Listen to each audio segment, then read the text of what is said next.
I go to a meeting, I sit in the back with my arms crossed, and I'm like, fuck you, fuck you, fuck you. I don't look like you. I don't use like you. I don't belong here. And the whole God thing, like absolutely not.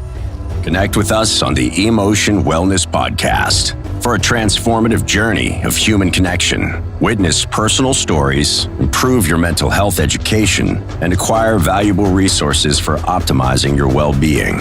And visit emotionwellness.com for more information. Welcome to the Emotion Wellness Podcast. My name is Frank Parisi. I'm here with my brother, Jason Turner. What's up, Frank?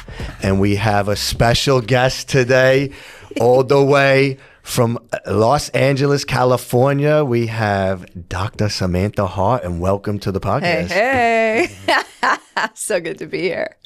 It's been a dope few days. It really has. It really has. Oh, the clients were like so feeling what you were doing. So Yeah. so good. Amazing. Thank you for coming all the way to San Antonio, Texas to be on the podcast. Well, actually, that's a great place to start because the last and only time I was ever in San Antonio was March 13th, 2022, when my big sister Jessica died of a drug overdose. So when you asked me to come here to speak to people in recovery, it was what I'll call brutal, beautiful, full circle moment. Yeah. Wow. I love the something I've done in the last couple of years is revisit places where locally where like I had either really bad experiences or like in a new relationship now. So other places where other relationships were like, yeah, I mean, big things happen. We'll go visit them and like kind of redo it. So I love that idea of like coming back and having your last experience in San Antonio be a different new experience. Yep. Yeah. What has the experience been like for you the past few days? Well, I'll tell you this story too. I was asking you which hotel to stay at, and you gave me some recommendations, and I was pretty sure I booked one of the hotels. And so in preparation to come here, I was just going back over, okay, where am I going once I get to the airport? And I don't have a receipt of ever booking a hotel. And I said, oh shit. And so I rather quickly on Expedia booked this place called Canopy, which was not on the original list, but it seemed good. And I get there and there are two women at check-in. One of them's busy and the other one's available. It's this beautiful young black woman. And I go over, she asked me, do you want to be on an upper floor or lower floor? And I was like, no one really asked me that. I said, upper? Maybe there's a view.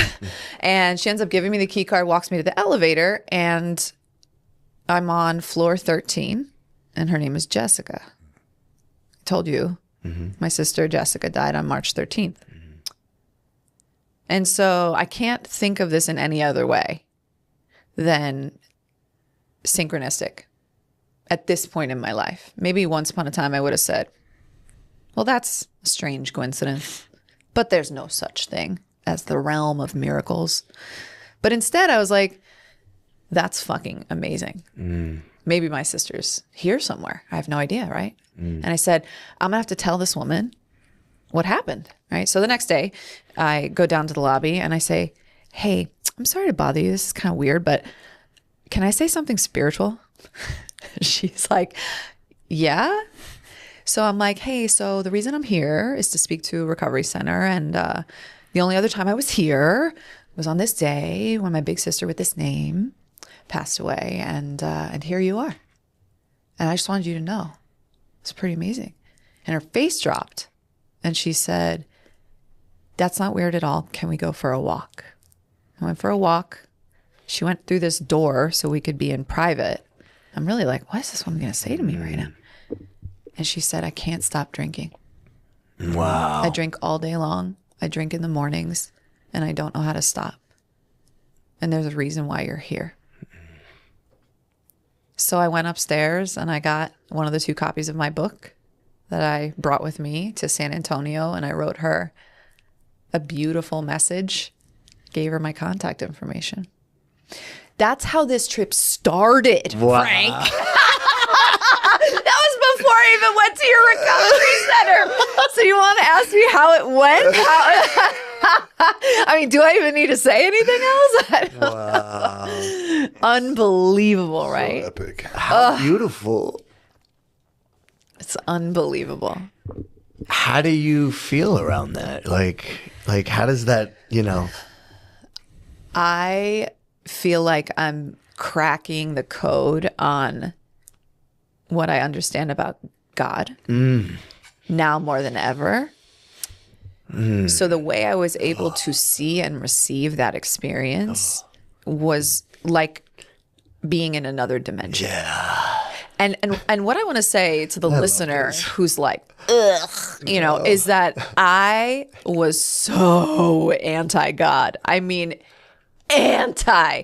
I did not have the experience of growing up in a Christian punishing God home or a heavily religious home, which a lot of people I think come into recovery with, and that's its own form of trauma that you have to untangle. But I came in from an atheist home where if you believed in God, you were a fucking fool and the only person you can count on is yourself. So I was kicking and screaming around having to get down with God to solve my problems for years because it was coming up against, I didn't know this at the time, every childhood belief that kept me safe as a girl, right? Literally the steps and God felt unsafe to me. And when I discovered the voice and the sound of my intuition, which had been silenced as a girl in a very unstable home, because when I asked why this was happening, why mom was taking those pills every night, why she was cheating on my dad and telling me about it, when I questioned with my natural childhood instinct, I was silenced.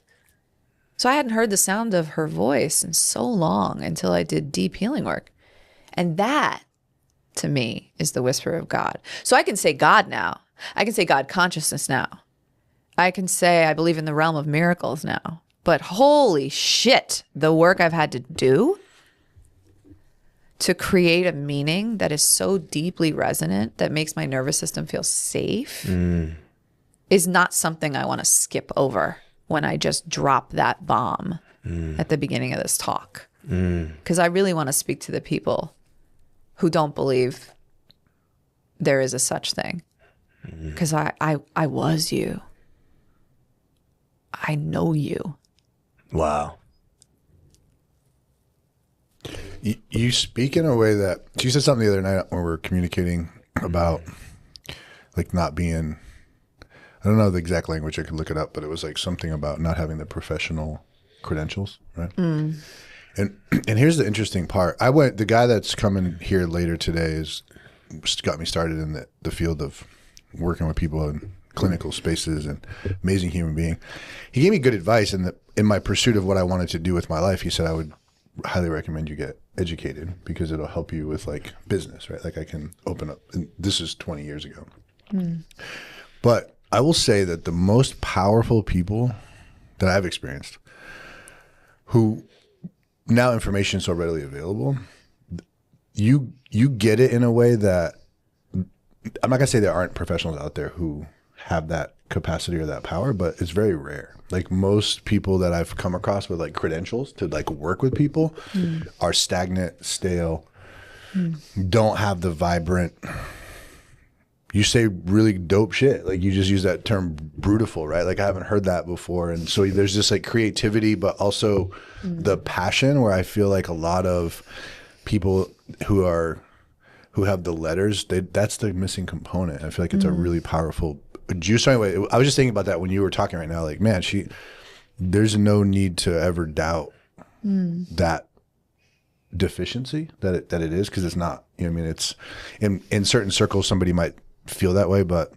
the proof is when I hear you talk, you know, your story, the way that you do, and talking about emotional regulation and the deep healing work and those are all, and I'm sure that you attract a lot of people who want your help, and there's something about that, right? And they're not, people aren't coming to me because I have social work letters behind my name. You know, they're not coming to you for it's how you articulate. So anyway, I just wanted to say that because, man, it's hearing you, watching you work.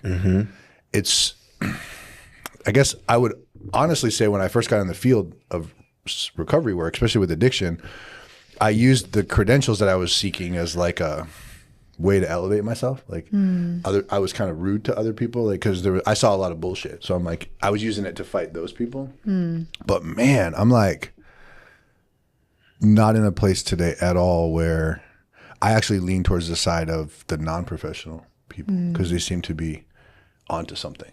Like, you know what I mean? I really feel like you're onto something, and I feel like you're not limited. And I'm one of those people, like, I'm a maverick with the credentials because I push the envelope. But when you don't have like the rules and the restrictions, you're free to create. So anyway, I just wanted to give you props on that. So I appreciate that so much, right? Because for a decade, I flashed around my fancy doctorate to start my private practice, and I worked hard for that degree, right? And when I lost my sister and knew that I had to pivot, I had no idea what that was going to look like, right? Write this book, Breaking the Circuit, which I'm sure we'll talk about, which is all about the spiritual side of health and wellness. And it's really my attempt to cross over the physical, emotional, psychological, spiritual realms. But I lead with that now. And so after grieving and writing and deciding I'm ready to serve again, I had to poke my head out into the business landscape and go, who am I? yeah, And everyone says, you got to pick your lane. What are you, a PT? Are you a life coach?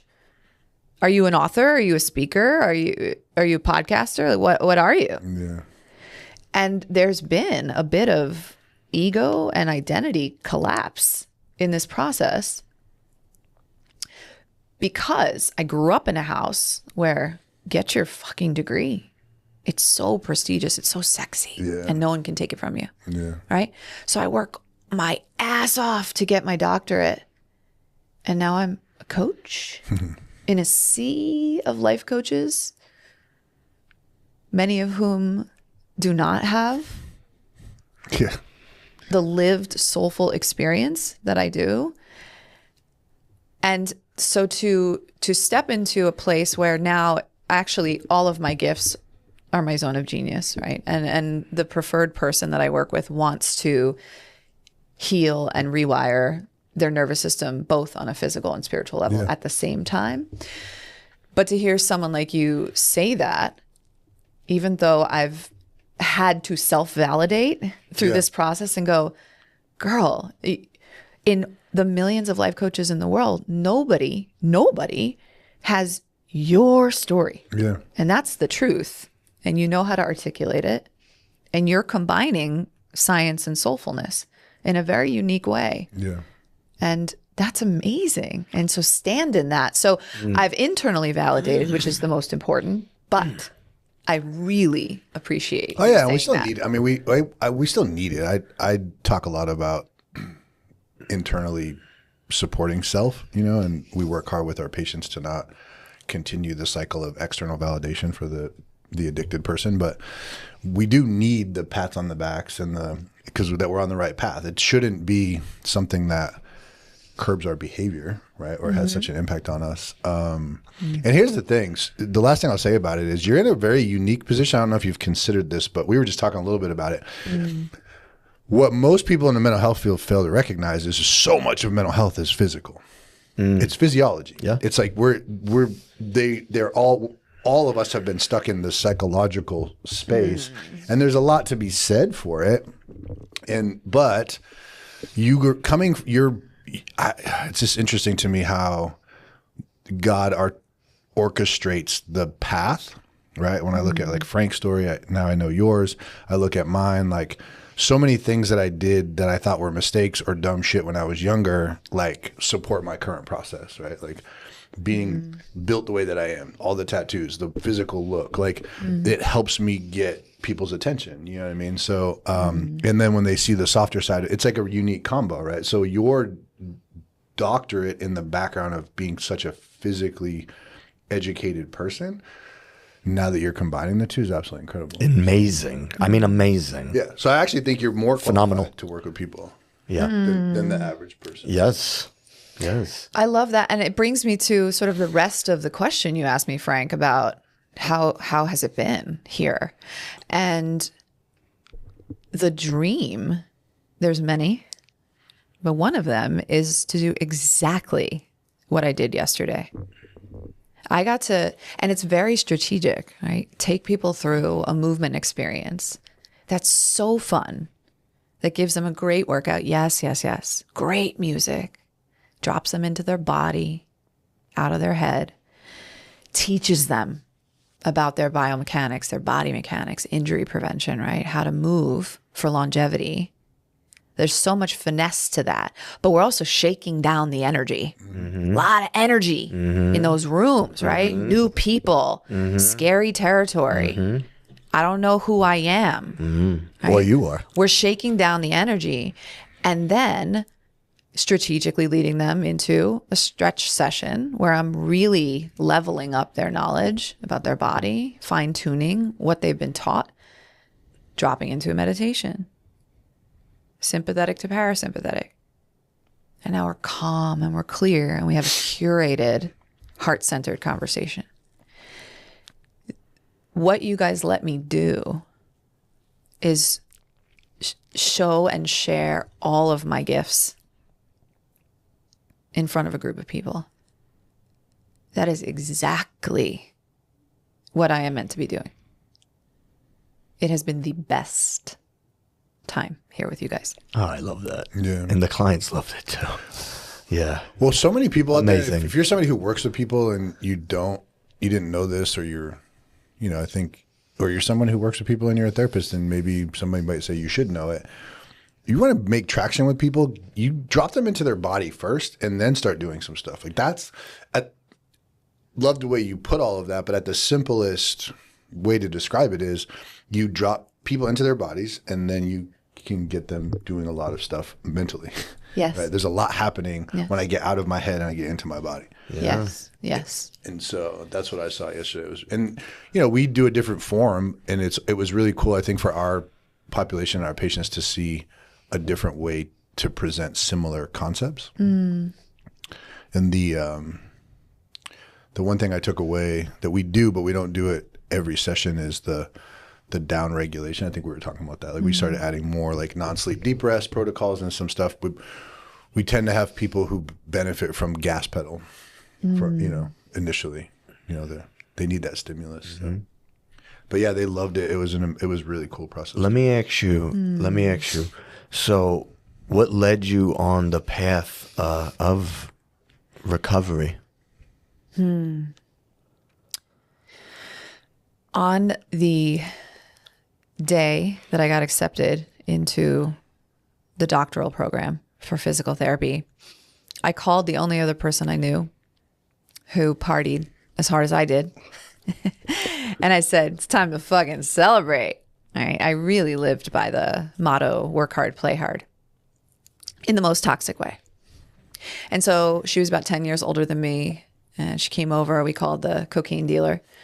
And from 2 p.m. onward, we just ripped lines. Oof. And it was Christmas time in New York City and it was beautiful out. So we went all around the city in a cocaine fury. Oh, wow. Buying little trinkets at the outdoor shops and swinging into the local bar to snort some cocaine off the bathroom stall and then have Corona and lather, rinse, repeat, right? And so by 7, 8 p.m., we come back to my little shitty 1-bedroom, rat-infested walk-up apartment, and she wants to wrap gifts. She's in that cocaine.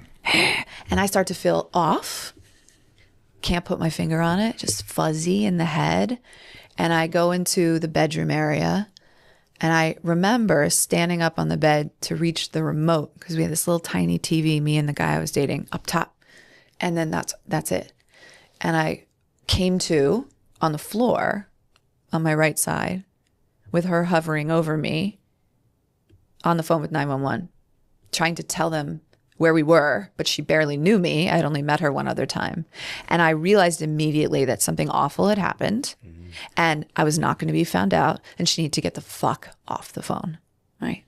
So I overdosed. I was seizuring. She was rolling me onto my side and trying to get my tongue out from the back of my throat so I wouldn't choke. And while I was sort of unconscious, calling the ambulance. And then I just fucking came to, right? I say that because I looked in the mirror that night and I had a big cut across my chin. So I think I was trying to swat her off of me and I cut myself. The next day was Christmas Eve. And I was supposed to go to Staten Island, actually.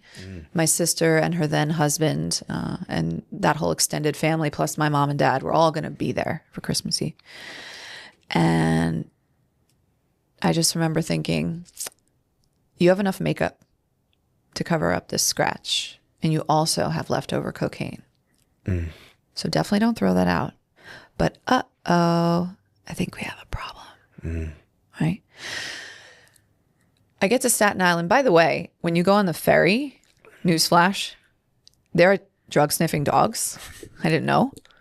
I was like, my heart was, I was like, I'm fucked. This is it. It's all blowing up in smoke right now. I walked right by them. Bring the cocaine to the Christmas party. Look at my sister and I'm like, I gotta fucking talk to you. Like something bad happened. We go upstairs. I tell her everything because I knew I could tell her. And she was like, Sam, you just did too much. You have to control how much you do next time. Give me the cocaine that you have. She put some on her fingernail and I snorted it because my big sister was dishing it out. So I was probably fine.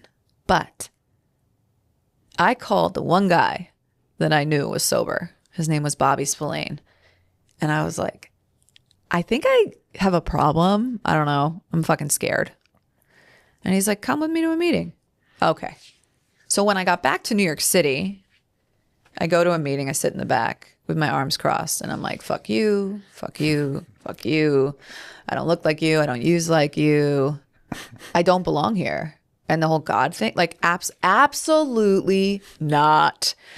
That was the only meeting I went to for a year and a half. The only reason I went back was an external motivator, which, by the way, I do not recommend, but this is just my story. Okay. What's his name? The guy I was dating, at the time, same guy. What happened to me in that year and a half is I kept trying to do cocaine like a lady. And I was like, I can still drink and not do cocaine. And that didn't work. And I was like, I guess I can't drink. So I tried not to drink, but then I doubled down on everything else I could use. Like maybe I'll just switch to downers so I'm not as insane. And the likelihood of having a heart attack, drops.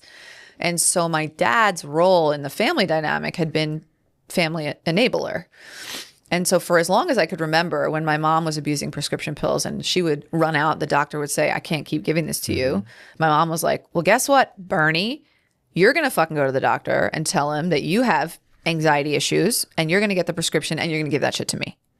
And my dad was just a man with his tail between his legs after a time with everything that happened in the marriage. So he did whatever she wanted. And he became that person for my sister and I when our drinking and drugging picked up. So I was smoking a ton of weed and my dad, whenever I needed it, would just drive a prescription pill bottle into the city filled with Xanax, Ambien, Valium. And one night I switched the hiding spot from this really dinky canister in our bathroom that this boyfriend never found out about to our shared sock drawer. I don't know what I was thinking. I wasn't trying to get caught. Maybe subconsciously I was. He finds the pill bottle. He holds it up and he looks at me with such disgust. And he's like, you're still fucking doing this shit? And the shame in his eyes that I felt inside made me call Bobby again. Uh-oh. I think he's going to leave me. Maybe I need to go to another meeting. And the same thing happened again. I went to a meeting. I sat in the back. I was like, fuck you, fuck you, fuck you, fuck the steps, fuck God. And for 30 days at least, I was still smoking weed. And at some point, everyone kept saying, from the neck up. No, mind-altering substances from the neck up. And I turned to Bobby and I was like, does that mean I can't smoke?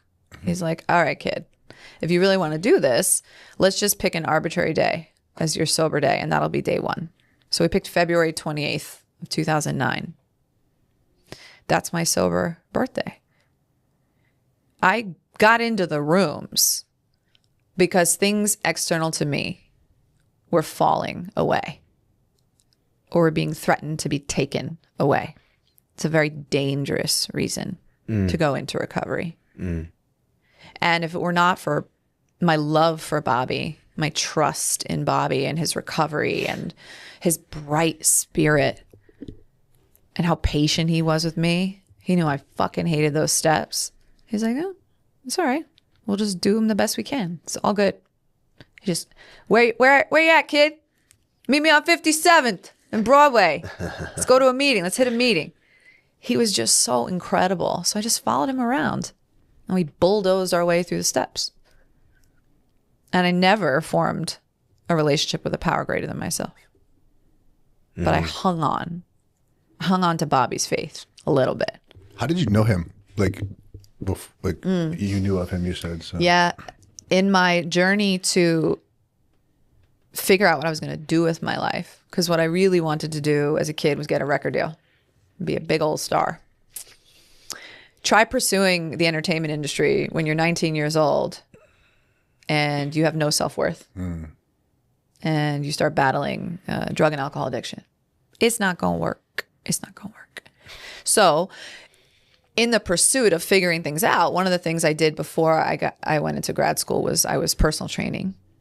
I was exploring that. I was also bartending, obviously. Right when I moved to New York City, I was like, that's what I'm going to do. I'm going to bartend so I can audition during the day, make the cash, right? And then it was like, okay, and also maybe not entertainment because I keep getting rejected and it makes me want to kill myself. So perhaps the body. I love the body. I was a dancer. So I go to Gold's Gym and I become a personal trainer for a time, and Bobby became a client. Oh, okay. Years before I ever called him about the overdose. Wow. We used to fucking box in the gym and he would tell me these crazy stories about his dad being in the Irish mob and when he was 13 opening the door to where he grew up, and the man who was on the other side shot and killed his father and he watched it.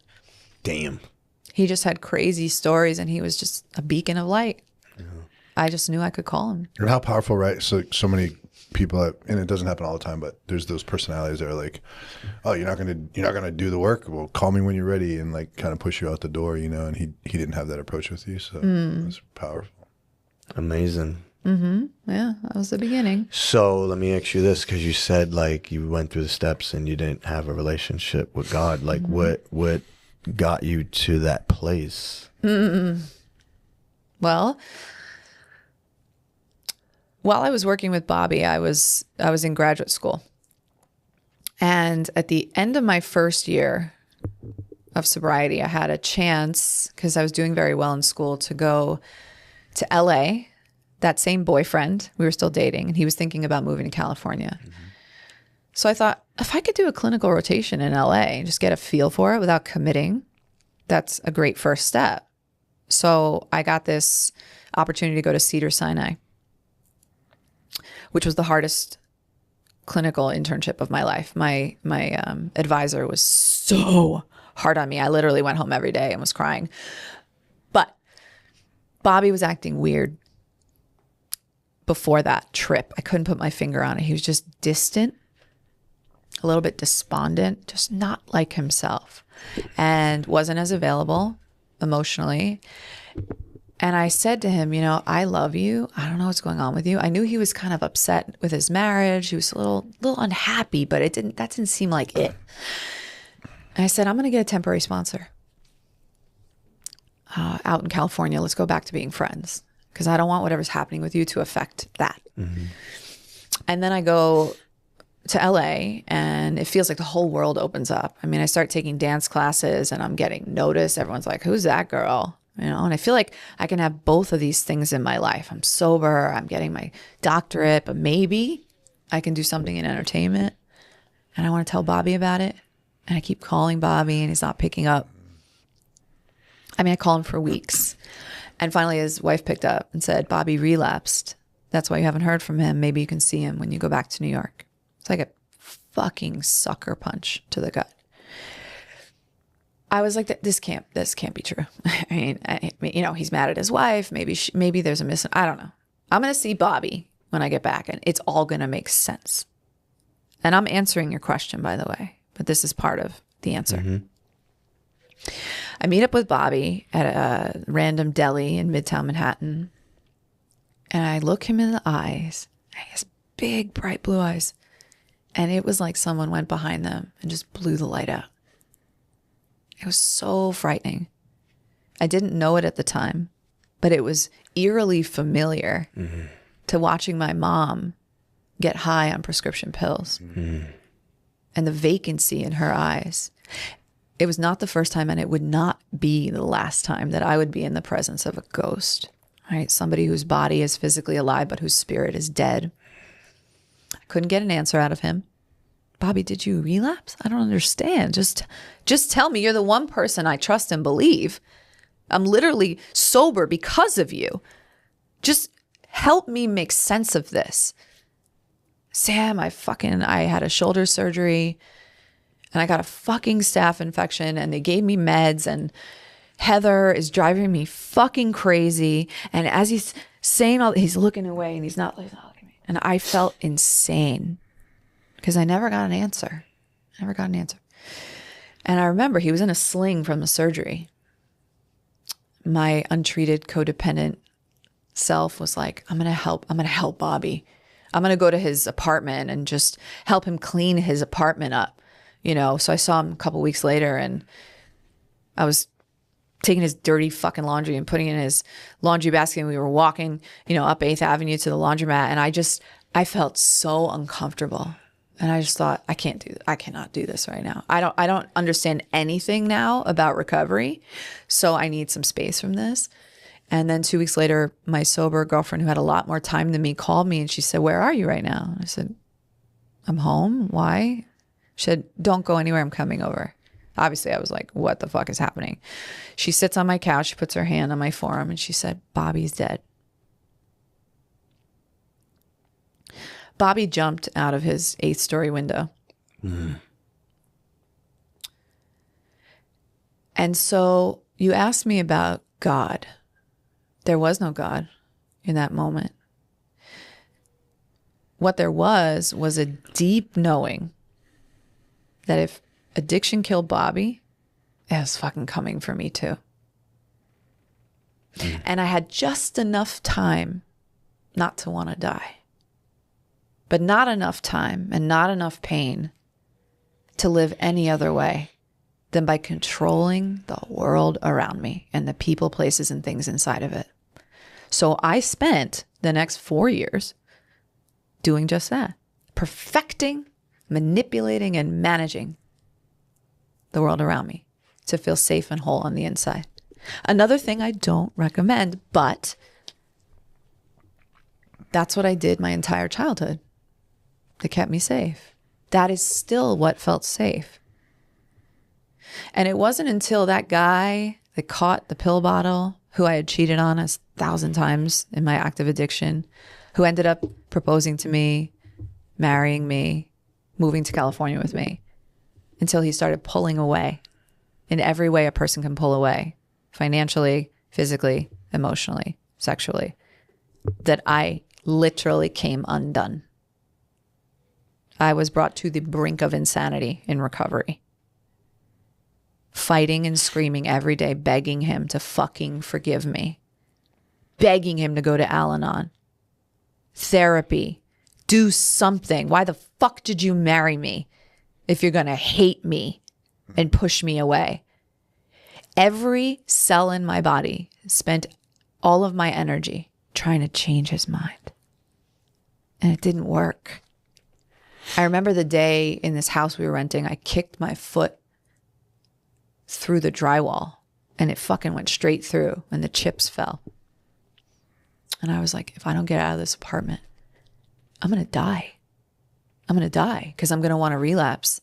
And I know if I relapse, I'm going to die because Bobby died. I know it. So I slept on a friend's couch for 3 nights, and she politely asked me to go somewhere else because she was a mutual friend and she felt uncomfortable. So then I slept at a sponsor's house who tried to push God down my throat, and I wanted to fucking kill her. And then I slept on another friend's couch who had a boyfriend, so she was never really there. It was a 1-bedroom until they broke up. And then I was on an air mattress, and her cat would just piss on me in the middle of the night. And finally, a sober friend was like, you can't live like this.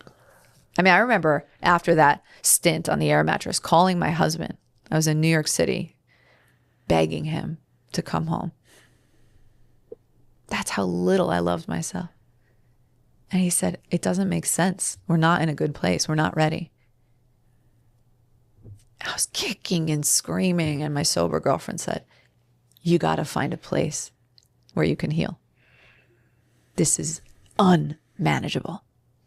The idea of officially signing a lease somewhere was utter failure to me. It equated the death of all those beliefs. It was the scariest thing at the time that I'd ever done in recovery. But I did not know what other choice I had. So for me, 5 years physically abstinent, I reached spiritual rock bottom. I signed the lease, unfurnished loft apartment, got a mattress before I got anything else, flung it on the floor, threw myself back on it, looked up at the ceiling and started sobbing. What am I going to do now? Don't want to die. Can not go on living another second the way I've been living. In this sacred time in recovery, I found God. Here's how. A woman came into my life. I heard her speak at a meeting. She had killed somebody in her active addiction while she was drunk and driving. And she seemed so happy, so full of joy in her sobriety. I rushed up to her after and I said, are you taking on a sponsee? And she said, now I am. So I tell her the situation. She's also in Al-Anon. So she's in multiple 12-step programs. She's got a lot of time. She's been in a lot of therapy. She's listening to me, how much I fucking hate God, and I don't know what to do. And she said, what if we do the steps on your marriage? What if we stop saying, I'm powerless over alcohol? How about you're powerless over your marriage, your husband? What you did to him, what he might be doing to you, whether he's lying or cheating, the future of the relationship. And when you try to exert power over him, your life becomes unmanageable in the following ways. Well, that was pretty fucking clear by the way I had been living and feeling, right? And if all of that is true, then what do you have power over? All of a sudden, the focus was inward. And there was agency there, right? So we go through the steps in this way, very curated to the crisis I was navigating. We got to the 9th step, right? Making an amends. I was 5 years sober. I had made plenty of amends, especially to my husband. And this woman looked at me and she said, have you ever made an amends to yourself? Like a dog who hears a high-pitched noise. What? I mean, it had never occurred to me that that was a thing. I was a die-hard, unrecovered perfectionist. And the way I operated was that my critical voice was sitting in the seat of CEO of my life. And especially in the marriage, every time my gut instinct was like, this isn't adding up. He's got to be cheating on you.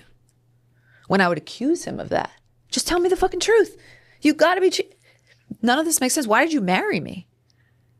It was overridden by a voice that said, you're the cheater, Sam. This is what you fucking get for what you did. I couldn't hear anything because the shame was so big. And this woman gave me permission to consider a life where I would forgive myself for my worst mistakes. And that was a start, right? And it's a rigorous practice, by the way, when you're getting into this sort of compassionate self-talk. It's not like stand in front of a mirror and be like, I love you, Sam. Like, ugh. No. What happened was, for the days and weeks and months that preceded, I became conscious.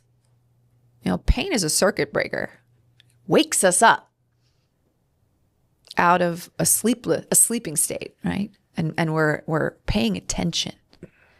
So I turned the dial up on how many times a day I was speaking negatively to myself and what I was saying. And I would listen to the critical voice and I would go, okay, wait a second. If you are allowed to be a person who loves and forgives themselves, no matter what you've done, then what would you say instead? Because this ain't it. This is what someone who hates themselves would say, right? So I start to do all this work, and the miracle is that I could finally hear the whisper of my intuition after decades of silence.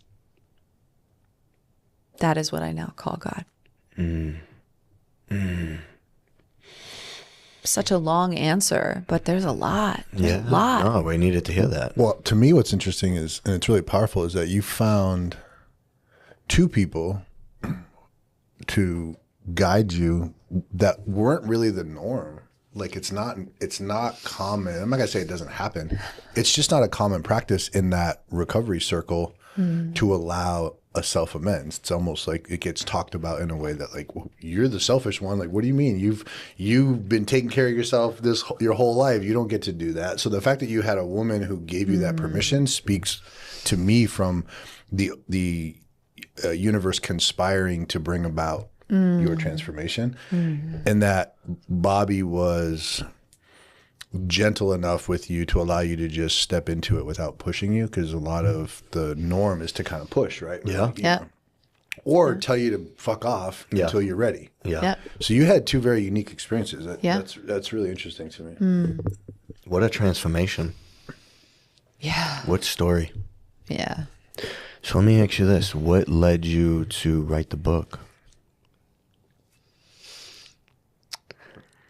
Since that time in my life, I've used the 12 steps in a modern, fresh way around whatever the thing was that came next. Like when I found out my husband was in fact cheating on me. And my intuition, after months and months and months of being sure I was going to leave him, having all the sex in all the land, which was fabulous at the time, she said, are you sure you're done? You fought the good fight, so if you're done, be done. But if you're not, if you can see a happy life on the other side of this mess somewhere, you might need to stay, right? What a process to thaw out from that level of betrayal. I used the steps when I had a miscarriage and then postpartum depression once we started to have babies. I've been repurposing those steps around whatever the thing is in my life that's causing me the most pain for 11 years, right? All the while, I had a private practice that I started in Santa Monica. And these were normal folks. These were well-to-do people paying me cash to make their body pain go away, right? And my spiritual and sober life was separate, running parallel tracks to one another, right? And yet these patients, these ordinary folks, seem to also be suffering from emotional cycles of addiction and dysfunction, like chronic people-pleasing, toxic codependency, untreated perfectionism, obsession with the beauty and body standard. And all of that was getting in the way of their physical pain being gone. And I wanted to do something about it, but that's not why they hired me. I also felt like an imposter. Back to something we talked about. I'm not a psychologist.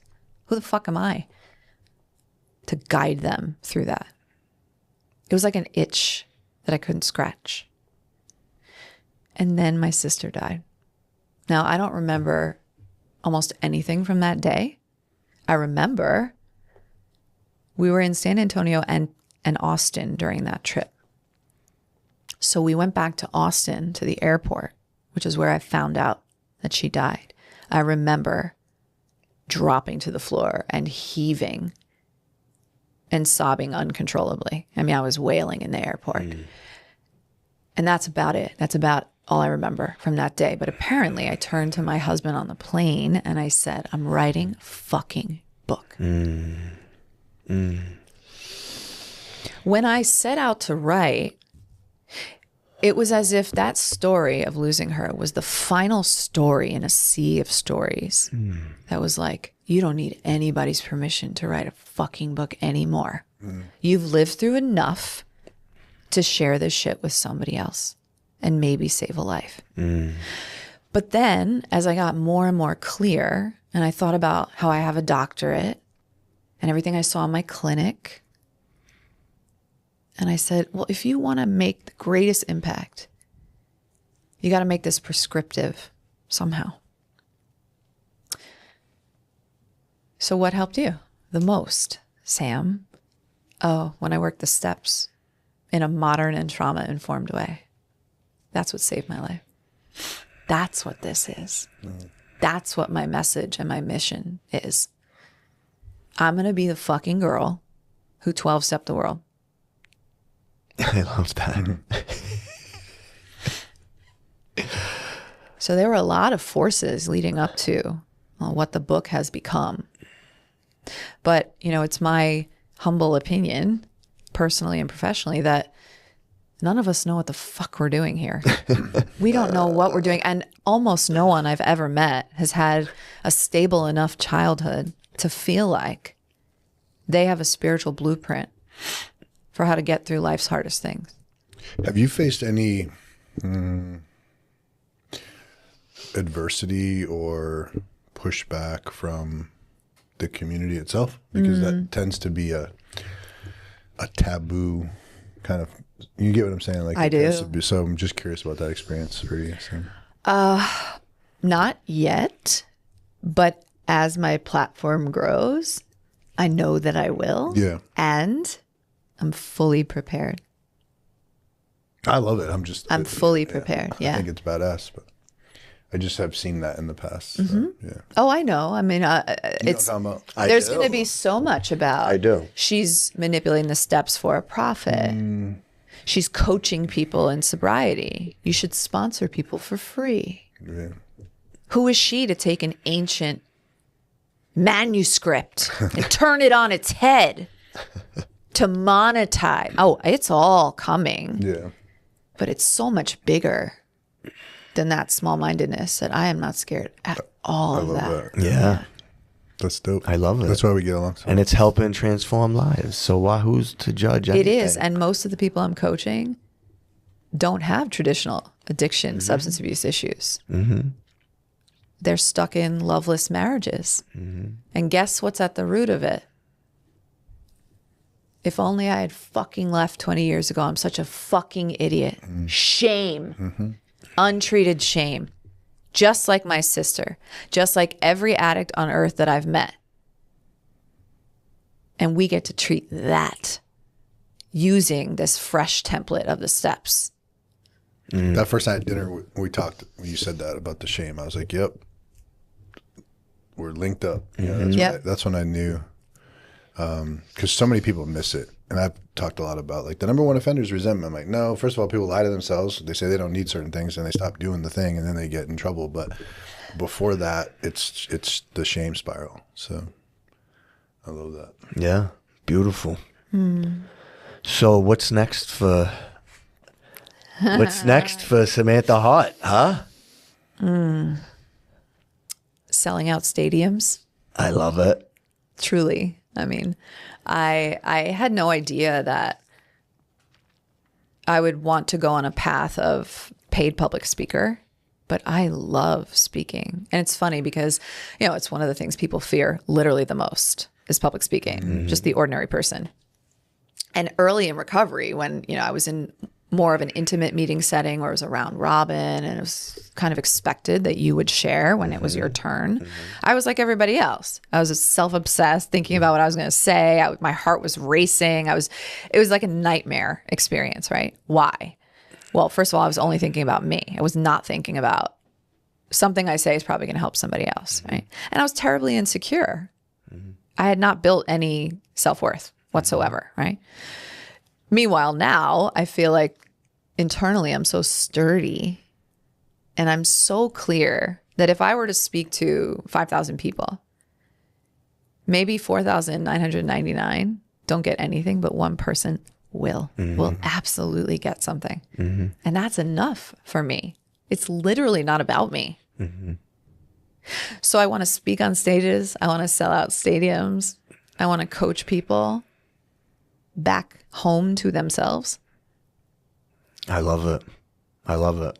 Yeah. Well, I saw you rock the Aspire VIP stage. That was dope. That's where we connected in Miami. You want to know a fun story about that? Yeah, definitely. So on my journey to becoming a public speaker, right, I'm studying under people who are doing it and are further along, right? So Jen Gottlieb is like a mentor to me, and she started awesome. this speaker school, and I was in the first sort of enrollment of students, and she brings on guest speakers, and she brought on Alex Smith, who's the VP of Speaker Alex. Relations, right, for Aspire. And I found out she lives in California. I was like, oh, I'm definitely building a relationship with this woman. And we had lunch. I have a speaking event in LA that I started, which I can tell you more about. I got her to come speak at it, right? So I've been loving on that relationship in the best way. I mean, she's got her own amazing story. And so there's like strategy meets alignment. Like you cannot just be doing things, right, to get somewhere. It's very, very dangerous, very empty. So it felt really good to connect with her, right? And I go and I'm supposed to, in Miami, speak during Elevator Night, which is Dan Fleischman's event that he's thrown for free for years and years and years.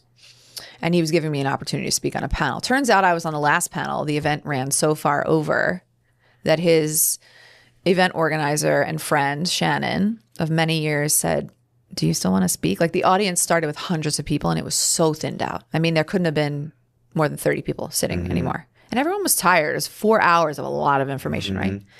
If you want to speak, like totally, you can do it. Like I'm not going to, take away the chance. And I was like having this moment of like, I fucking came to Miami to do this, right? Like this is crazy that I'm maybe not getting this chance. All my recovery kicks in. And I said, if this is my shot, I'm going to shoot my shot. Yeah. If there's another opportunity where people aren't so fatigued from this information, then maybe put me on another day for another thing. But if it's the only opportunity, I'm taking it. And she was like, no, of course we'll figure something else out. So I said, cool, then let's just wrap up after this and we'll figure something out while I'm here. That night, I wasn't going to go. There was a VIP after party. I was only going to catch like the last 20 minutes because I was staying at this other event to speak for so long. I was missing this other like VIP launch thing. Yeah. And I wrote to Dan, I said, should I go to this VIP thing? He was like, you should definitely come. So I go, and it's more like party atmosphere. Like people Was are it just the mansion? And oh, I was there too. I didn't even see you. oh my God. So I'm there and I see Alex. And she's like, hey, how are you? And I said, I'm good. I was, I was supposed to speak tonight and I didn't get a chance. And she said something to me, but the music was really loud. I didn't hear it. And she's giving me this look like, how are you not responding to what I'm saying right now? And I'm like, I'm sorry. And she said, do you want to speak on a VIP panel at a lunch at the Aspire Tour? And I'm like, yes, like what? Right? How cool is this? It is so cool. So that's how that happened. It was completely So unplanned. Yeah, that's dope. And I just kept And saying, I connected with you, and now you're here. Exactly. Because of this. And I just How said, awesome is that? this or That's how God it works. Right, the universe. Don't tell me. Let's go. or something better. Right? What a powerful mantra. This or something better. Yeah. That's it. Oh man. Yeah. What great. Oh man. I got stories for days, Frank, just like you do. I'm gonna miss my flight. I know. What we got? We got time? Yeah, we're almost done. So what I want to do is, okay, Where do we find you? How do we find you? You know, because we're about to wrap up. Yeah. Where does the audience find you? Where can we find you? Yeah. Give us all of it. Yes. So where can we find your book? Where can we find you? Yeah, I'm the most active in terms of social media on Instagram, and it's at Dr. Samantha Harte. Harte is spelled Harte. That's also my website, drsamanthaharte.com. And it has had a fresh rebrand, which is really awesome because if you want to know about my book or my podcast or my live events or my merch or my coaching program, literally it's all there. You can find out about it and you can book a discovery call just to connect with me and talk more. So you can DM me on Instagram. I will respond to you. Amazing. Or you can just literally go on my website and book a call with me for free. Amazing. I would highly, highly recommend everyone go follow her. And definitely, if you're looking to level up, would 100% sign up with her and get on the coaching program. I mean, 100%. Where could they find your book? They can find it through my website or Okay. just literally going on Amazon and typing in Breaking the Circuit. And then what about your speaking? My speaking event, if you're Yeah. local, Yeah. but I also have virtual tickets. It's every month, and there's information on the main page of my website. It's called Heart Conscious Creators, for people who are consciously creating their destiny. And every single month, we pull out one of the 12 steps that corresponds to that month of the year, and we extract the universal messages in the step, and we see how it applies to how we live, love, parent, and work. Amazing. Wow. Love it. Amazing. All right. Well, man, honestly, amazing. Thanks. Thank you so much for coming on. This has been Yeah, so so dope. fun. Great conversation. Amazing day. Amazing past 3 days, you know. So everyone subscribe, click and subscribe to the Emotion Wellness Podcast and go follow my brother, Jason Turner, even though he doesn't love being on social media. At Emotion Guy, I don't care. At Frank Parisi 2011, at Emotion Wellness Therapy. Click and subscribe to our podcast and definitely go follow Samantha Harte. Dr. Samantha Harte, thank you so much for coming on. Thanks for having me. Thank you for connecting with us on today's episode of the Emotion Podcast, where we discuss all things mental health. Connect every week as we explore incredibly intimate stories of persistence and hope. Delve into mental health education and explore valuable resources. Available on YouTube, Apple Podcast, Spotify, or wherever you get your podcasts. And visit emotionwellness.com for more information.